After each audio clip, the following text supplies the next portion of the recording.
Many of the items that are shown for post-processing are actually require you to run a separate post-processor. We recently split the major part of the post-processing into a separate, like it looks like a separate solver, but it's actually just doing post-processing. It's also a good example of how to do simultaneous projects, so I'm going to show you how to do that. You go over to the project open and you see our project new cross test that we're running, and we say copy, and I will give it a name, cross test, new cross test PP for post processing, and it makes a copy of our current project. And we open that project. I now have a new project, and if I go to the process parameters stress, and I go to the window here where it says post-process stress from, and I point back to our original project. So this is actually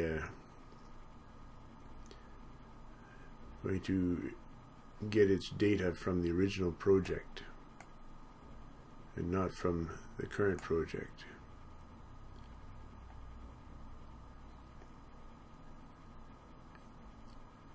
So that's all I need to do at this point. I can leave all the other parameters will be ignored. Once you set something here for post-processing, it's like a switch that it switches from running the regular stress analysis to running the stress post-processor.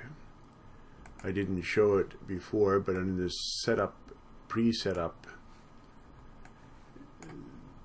when you have this button, enable stress post-processor, this stress post-processing is split from this regular stress solver into this stress post-processor.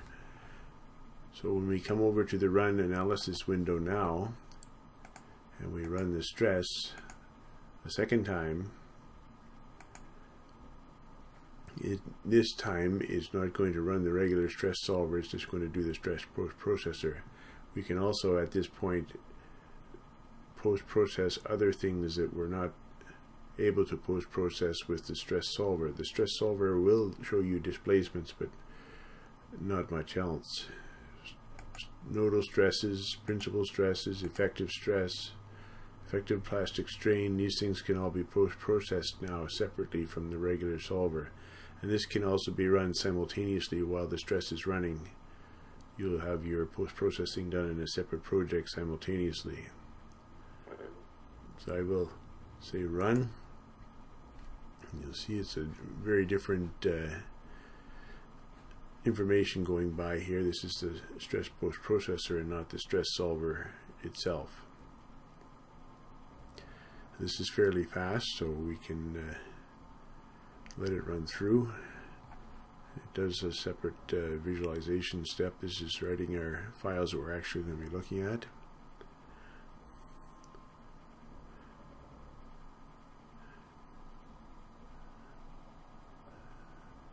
Maybe it's a bit slower than I expected. I'll stop the video and maybe show some more later.